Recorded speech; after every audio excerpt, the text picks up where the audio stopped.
Durham offensive line. Riverside only lost to Orange 14-0. Northern had the ball with 3 minutes to go, down 8. That was a one-possession game. I would have never dreamed that those games would have been closer than this one. I mean, I am stunned. This is a stunningly good performance by Orange. This is years of frustration coming out. And you mentioned Coach Moser's last year. It's got to be a great way to go out. But then again, these teams might meet again in the playoffs. That's so true. You don't want to hang your head on this one win here. Here's Green pump faking near sideline. Can't find anyone open. He's just going to make a break for it here. Now he steps back, runs it deep down the field, and the pass is dropped at the goal line. It was dropped right at the 1.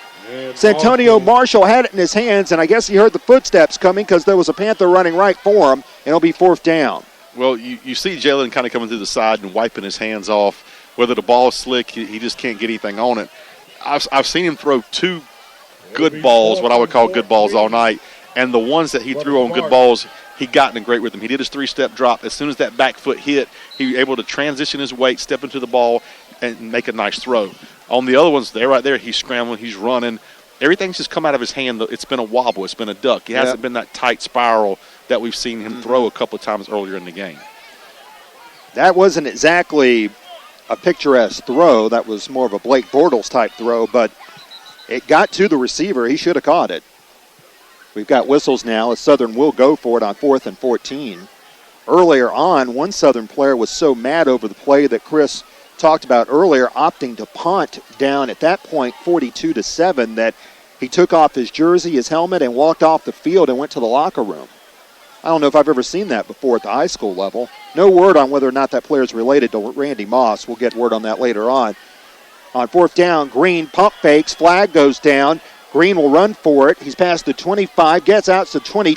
He'll be stopped shy of the 1st down, driven back. The officials say that his forward progress was stopped, but Green kept going.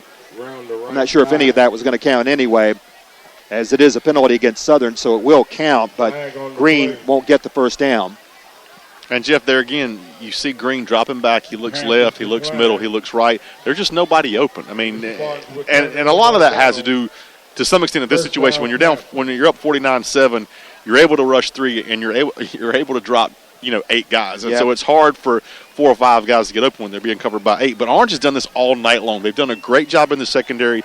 They've done a great job mixing up man and zones to make the quarterback think, to make them do things. So you give a lot of credit to the preparation of the Orange coaching staff to come out and shut this team down.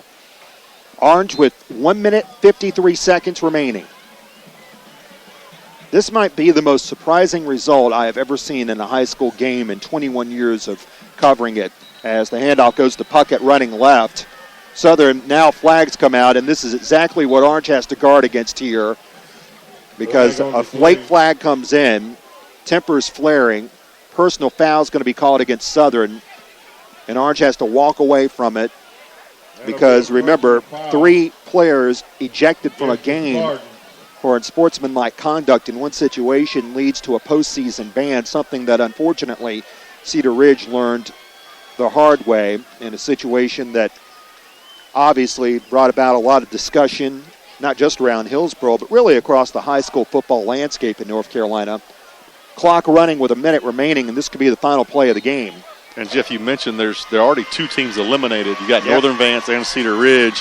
So if all of a sudden somebody else does something, you could just be in the playoffs by default because you're one of the only ones remaining eligible out of your conference. Yeah. Braden Huss is in the game as the quarterback here, and the celebration begins to the far end of the stadium. What an effort by Orange tonight. They not only defeat Southern Durham, they put a running clock on them in their own stadium. And the Panthers come up, and they are now 6-0, and they erase the ghosts that have haunted them time and time and time again. The team that Orange has lost to the last 5 games comes out tonight and gets hammered by the Panthers. Orange wins and a triumph for Pat Moser, a triumph for the Panthers as a program. This is their signature moment under Pat Moser. Orange goes to Southern Durham, and they walk out 49-7 winners over the Spartans, and now the road to the Big 8 championship will most certainly run through Hillsboro, and as startling a result as you will find here if you're a longtime fan of the Orange Panthers. 49-7 the final. The Panthers win. And they really didn't need all that much offense in the second half. It was just done by defense and special teams, Chris. That's really what it came down to. You're looking at, we talked about the three phases of the game, and it was kind of interesting. We were talking about at the beginning of the broadcast about Southern having the lead in the kicking game. Well, that turned really quickly. We had 2 line drive punts. Wilson able to scoop them both up, take it back, and I think those 2 plays really turned the momentum of the game. Not that their offense hadn't done that, but then when you get that dynamic player, you get Wilson going, you get the sideline feeding off of it, you get the crowd into the game, and they just feel like, hey, we're shutting them down on defense, we're scoring on offense, and now we're scoring on special teams. So when you win those 3 phases of the game, it's going to be hard to stop. No question about it. And Orange is now 6-0, and now Southern really has a lot to fight for here. A team that used to be before the year you could pretty much write their name in ink for the playoffs, but now this is a team that's just 2-4. And after tonight, you wonder how in the world they're going to respond. If you're Coach Robinson, you have to coach amnesia, which is required from time to time. But here at Southern, this is as decisive a loss as they've had in recent memory. We're going to come back here for our postgame show. We're live here from Southern, and the celebration is on the Panthers sideline as the Panthers win tonight 49-7 on HillsboroSports.com.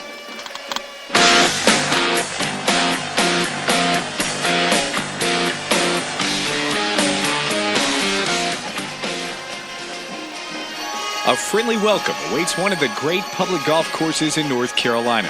Okanichi Golf Course is proud to be the home course for the Orange Panthers and the Cedar Ridge Red Wolves men's and women's golf teams. They're open to the public with memberships starting as low as $200. Okanichi is a locally owned third-generation family business with some of the best champion Bermuda greens in the area.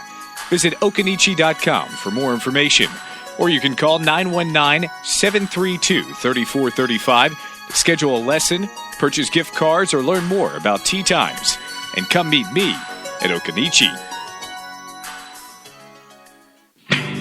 Angie, your purse looks great. Where did you get it embroidered? Oh, thanks. My family got it for me at Happy Stitches in Hillsboro. It was a surprise for my birthday. It looks so professional. Does Happy Stitches do only purses? No, they monogram t-shirts, bags, stickers, coolers, beach bags, magnets, even Christmas ornaments. You name it, they do it. Perfect. With the holidays coming up, I've been looking for something for my Christmas tree. I'll visit Happy Stitches today. Call Wendy Allison at Happy Stitches today. Call 919-644-8455. That's 919-644-8455. Count on the experts at Goss Pump Specialists for all your filtration system and well pump installation needs. Goss Pump Specialists has been serving Durham and surrounding areas for over 65 years. They install all types of well pumps and filters, including reverse osmosis systems. They also sell, install, and service a complete line of quality water softening and conditioning equipment, including chemical-free filters. Mention this ad, and you'll get $50 off your next project. Call Goss Pump Specialist at 919-477-3222. That's 919-477-3222. Or go online at GossWellPumpSpecialists.com. The Carolina Hilltopper Lacrosse Program is a proud sponsor of HillsboroSports.com. They've been teaching the game of lacrosse to young men in Orange County for over 6 years with great results for many players who enjoy successful high school and collegiate careers. 49 players have played with the Hilltopper Lacrosse Program, then gone on to play at NCAA schools in the last 5 years alone. If you want to play select lacrosse with veteran coaches, check out HilltopperLAX.com and register for the upcoming fall season. Hold on 1 second there. Actually, I had a gentleman from WREL ask if we could, will that keep my power open? we're broadcasting inside baseball here, folks. I had to make sure that my power outlet wasn't going to be disconnected there. But gentleman from high school OT tonight who was one of the cameramen, one of the fantastic features. That's a great feature that high school OT has. They have about 5 different areas where you can watch games, and this was one of the fortunate places to have a camera tonight. And what the folks saw at home was domination by Orange, the likes of which we haven't seen at any point in the Pat Moser legacy that he has built at Orange. 49-7. Orange certainly has won games by 40 points or more this year. In fact, they did it just 2 weeks ago against Cummings. But considering the quality of opposition and all that Southern has done over the last 8 years with this program, this is the signature win for the Panther program here, Chris. I don't think there's any question about that. And you're looking out on the field right now, this is as elated a team as I've ever seen. Orange just getting to a winning season 10 years ago was an achievement. Once that became something that happened with regularity, you just wondered when Orange would put it together and beat the big team. And tonight, they not only beat the big team on the block, they dominated them. And Jeff, kind of, I guess to probably show you how special it was, you got Coach Van Smith and Coach Mosier getting a picture with the scoreboard in the background. and that's got to feel, like I said, it's his last year to get that monkey off the back, to finally break through.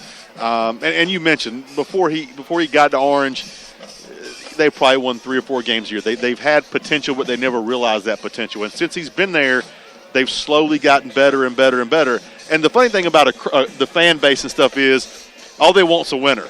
Right. Well, then once you start winning, they want a little bit more. And then once you go 10-0, but you can't beat Southern, they're like, oh, my God, they're not satisfied. Right. We've gone 10-0 so many times, but we still can't beat Southern. Well, tonight, he finally got that monkey off his back. So if he can run the tables, which I really can't see anybody in the conference, holding a candle to them, I think he's got a great chance to be undefeated going into the playoffs. But the other thing is I think the Big 8 is down a little bit. Yeah. So that kind of concerns me as far as, do you start believing how good you are? Yeah. I know a couple of years ago, the best thing that happened to us, we ended up losing the conference championship. We lost our first game. Cedar Ridge. Cedar Ridge. We went all the way. We lost our first game to Eastern Alamance. We win our next 10 games, and we lose at Northwood to lose the conference championship. Right. But if we had not lost that game, we'd have been bounced the first game there. So I think that loss ended up being a great thing for us because it got us back focused again. So you just hope that doesn't happen to Orange as they run the tables through that Big 8. Absolutely. Now Coach Moser's got to do something that he rarely has to do, and that's contain some egos that are no doubt swelling. Where do we begin with the Orange performance tonight? How about Mavante Beasley? 196 yards rushing and 2 touchdowns on 10 carries.